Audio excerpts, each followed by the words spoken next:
ঠিক আছে। এইবার আমরা দেখব লোকসভার স্পিকার। স্পিকারকে স্পিকার হচ্ছে যে লোকসভা যখন গঠিত হলো, লোকসভাকে তো একজন প্রিসাইড করতে হবে, লোকসভাকে একজন চালানোর জন্য একজন নেতৃত্ব দরকার হয়। সেই যে প্রিসাইড করে যে লোকসভাকে, সেই লোকসভার প্রিসাইডিং অফিসারকে বলা হয় কি? স্পিকার। প্রিসাইডিং অফিসারকে বলা হয় স্পিকার।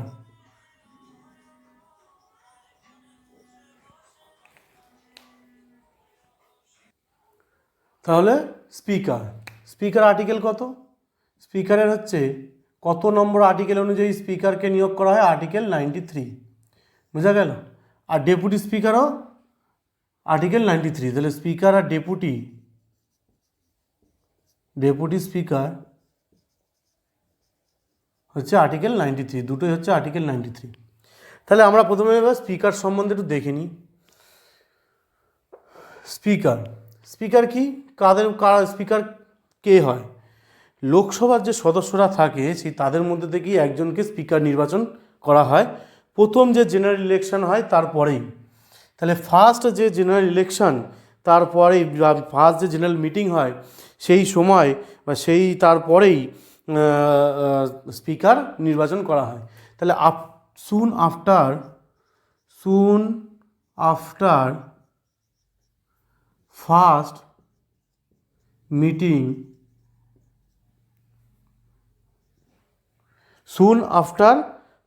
মিটিং স্পিকার কার মধ্যে থেকে নির্বাচিত হয়? ফ্রম অ্যামং ইটস মেম্বার্স, মানে লোকসভার যে সদস্য আছে তার মধ্যে থেকে স্পিকারকে নির্বাচন করে কে? প্রেসিডেন্ট। বাই দ্য প্রেসিডেন্ট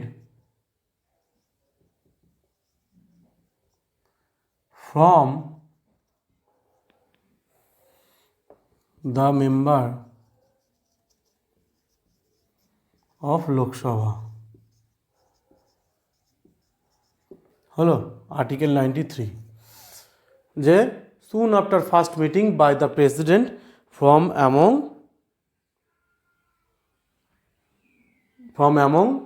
বা from the member of Lok Sabha. এই যে যেদিনকে যে স্পিকার ইলেকশন করবে সেই ইলেকশনের ডেট ঠিক করে কে? প্রেসিডেন্ট। ডেট অফ ইলেকশন, যে স্পিকারের যে নির্বাচন করবে সেই ইলেকশন ডেট অফ স্পিকার কে ঠিক করে? না, প্রেসিডেন্ট ঠিক করে। হলো। তাহলে যতদিন লোকসভা থাকবে ততদিন স্পিকারও তার পদে বহাল থাকবে।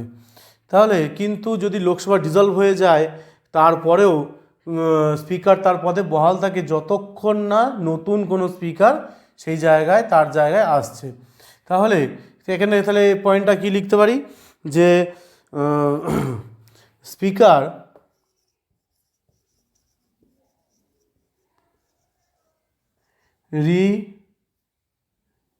remain his office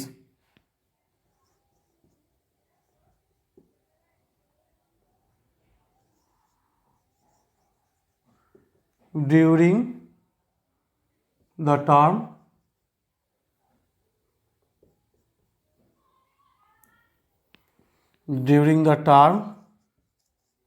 of Lok Sabha।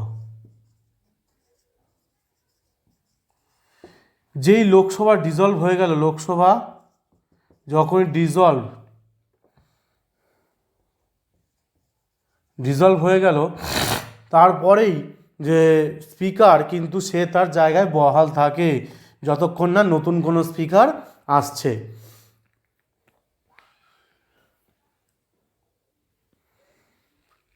R deputy speaker কি বলল? তাহলে ডেপুটি স্পিকার কাদের থেকে নির্বাচিত হয়? না, ওই সদস্যদের মধ্যে থেকে নির্বাচিত হয়। From the member of Lok Sabha. এবং যখন স্পিকার থাকে না তখন স্পিকারের জায়গায় ডেপুটি স্পিকার কাজ করে। তাহলে ডেপুটি স্পিকারের আর্টিকেল কত? এরও আর্টিকেল 93। তো এই গেল স্পিকার ডেপুটি স্পিকার সম্বন্ধে জানলাম। এবার স্পিকারের কিছু গুরুত্বপূর্ণ পয়েন্ট, যেমন স্পিকারের রোলস কী, তার ফাংশন কী, কীভাবে তাকে ইমপিচমেন্ট করে, সেসবগুলো এবার একটু দেখব।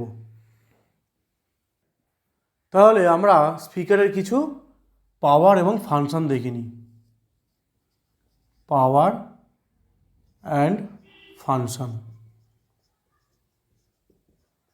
স্পিকারের কিছু পাওয়ার অ্যান্ড ফাংশন দেখে নিই। কি, স্পিকার কিন্তু লোকসভার মধ্যে থেকেই একজন সদস্য।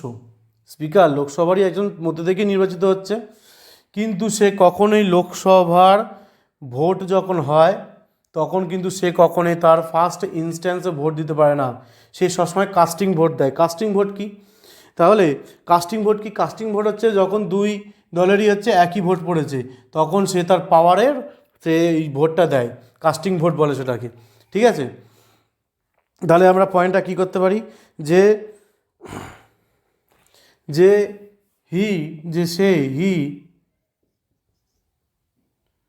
does not vote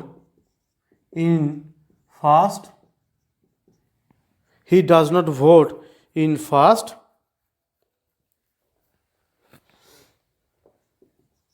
instance, মানে সে প্রথমেই ভোট দিতে পারে না, বাট এক্সারসাইজ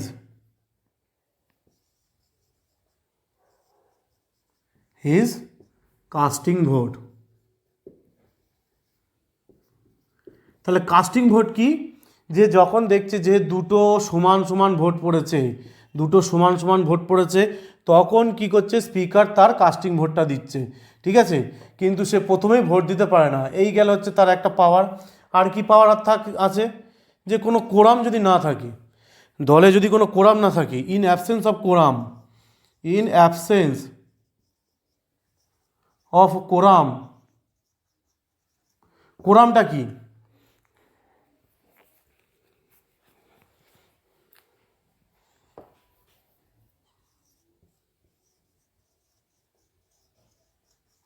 কোরামটা কি? কোরাম হচ্ছে যে দল বা যে হাউস রয়েছে, সেই হাউসের 1/10 মেম্বার। যদি কোরাম না থাকে তাহলে সে কি করে, সে হাউস অ্যাডজর্ন করে দেয়।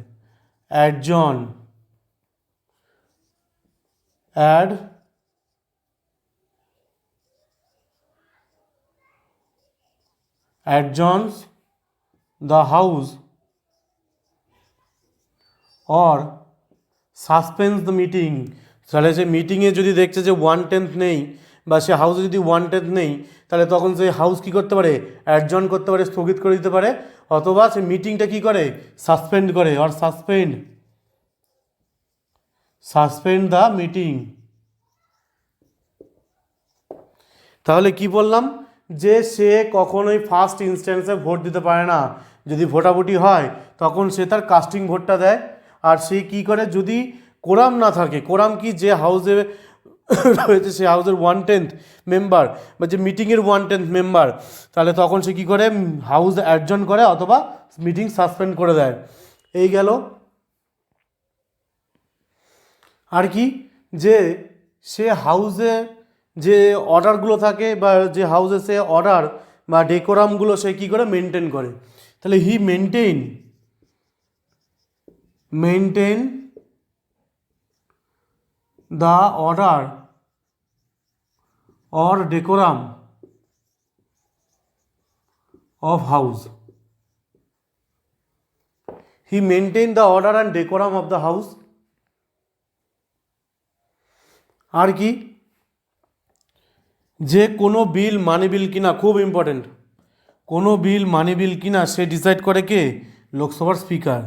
তাহলে a bill is money bill or not is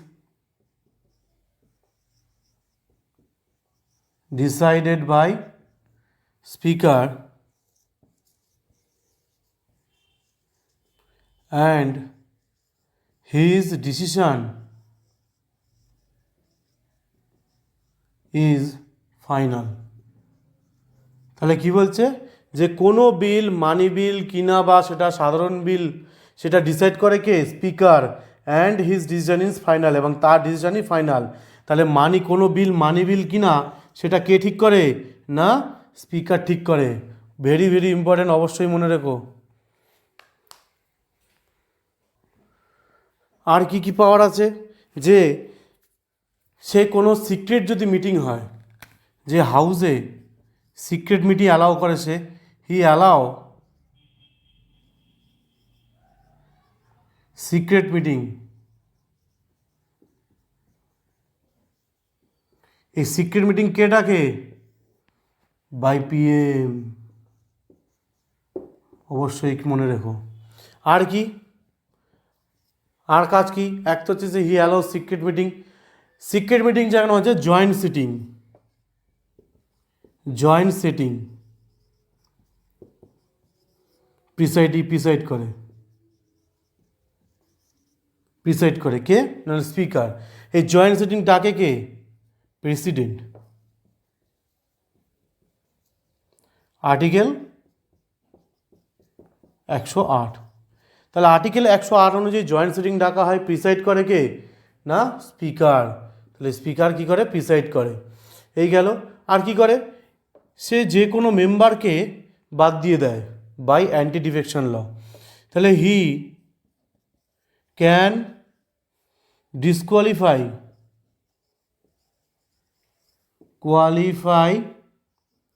any member by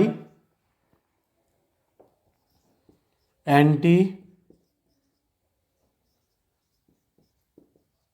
defection law.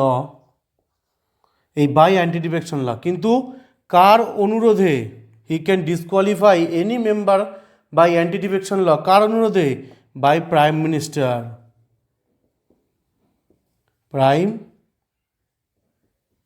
Minister. অবশ্যই যে প্রাইম মিনিস্টার বলবে যে এই মন্ত্রীটাকে বা এই মেম্বারটাকে হাউস থেকে ডিসকোয়ালিফাই করবে, তারপরেই সে হচ্ছে ডিসকোয়ালিফাই করতে পারে।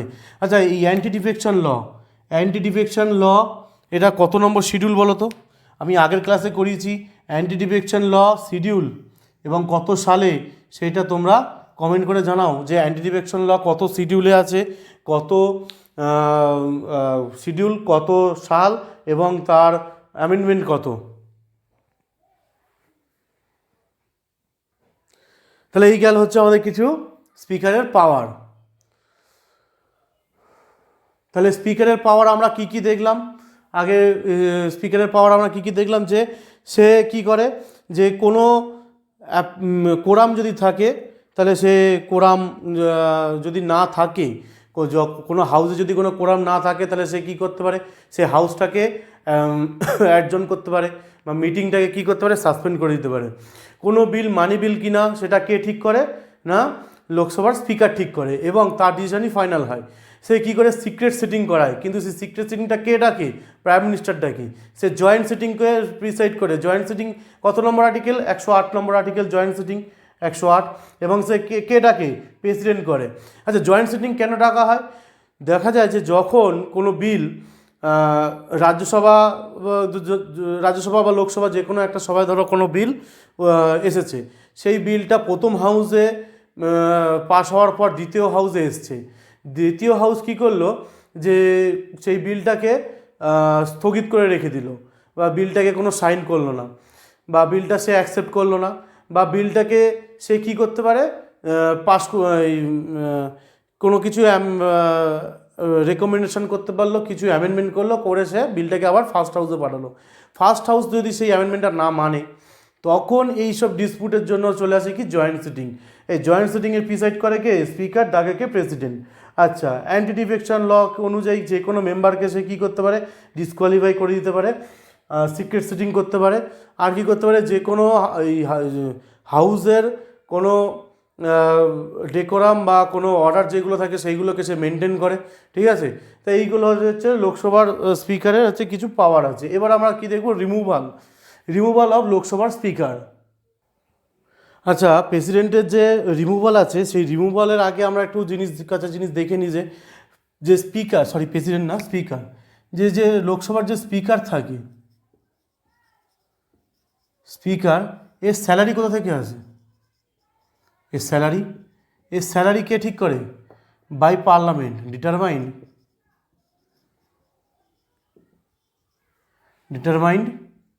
বাই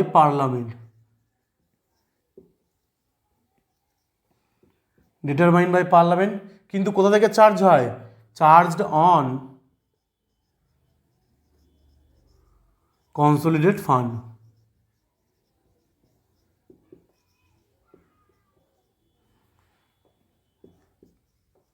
আগেও একটা দেখলাম কনসোলিডেট ফান্ড, যেখানে ওই লোকসভার মেম্বারদের থেকে আসছিল, মেম্বারদের স্যালারি। তাহলে বলো তো, এই যে কনসোলিডেট ফান্ড, এই আর্টিকেল কত কত আর্টিকেল?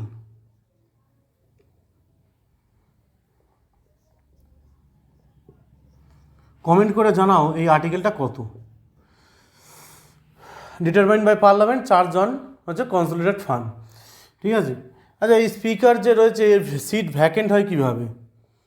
সিট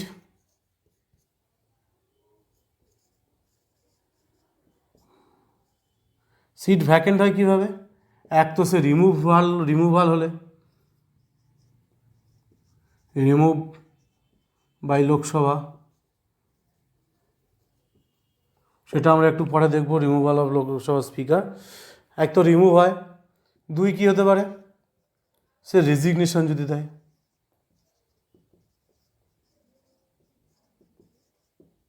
তার যদি ডেথ হয়, আর কি খুব ভেরি একটা ইম্পর্টেন্ট পয়েন্ট আছে আর একটা, সেটা কি?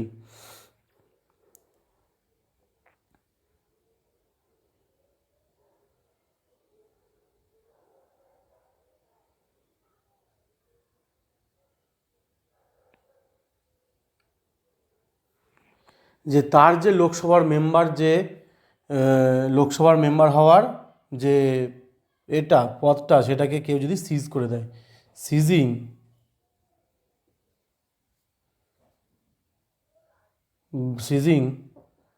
অফ মেম্বার অফ লোকসভা, হলো। আচ্ছা, এই রেজিগনেশন কাকে দেয় বলো তো? রেজিগনেশন কাকে দেয়? ডেপুটি স্পিকারকে।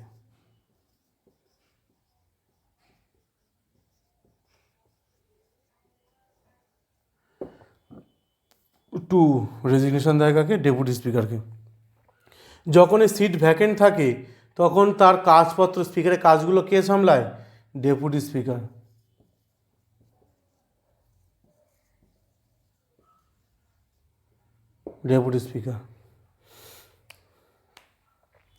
এই গেল স্যালারি আর সিট ভ্যাকেন্ট। এবার আমরা দেখব কি? Removal of speaker.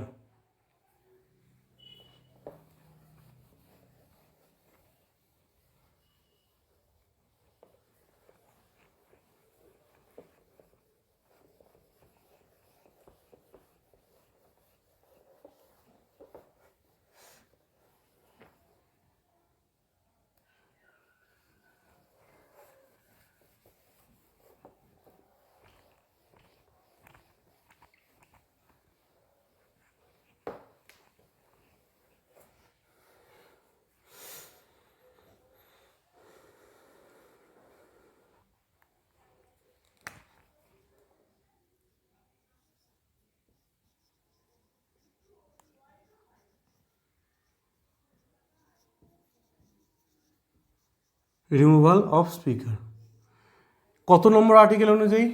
আর্টিকেল 94 অনুযায়ী স্পিকারকে রিমুভ করা যায়, এবং তাকে রিমুভ করতে গেলে কি করতে হবে? যে লোকসভাতে রেজলিউশন তুলতে হবে, রেইজড রেজলিউশন ইন লোকসভা,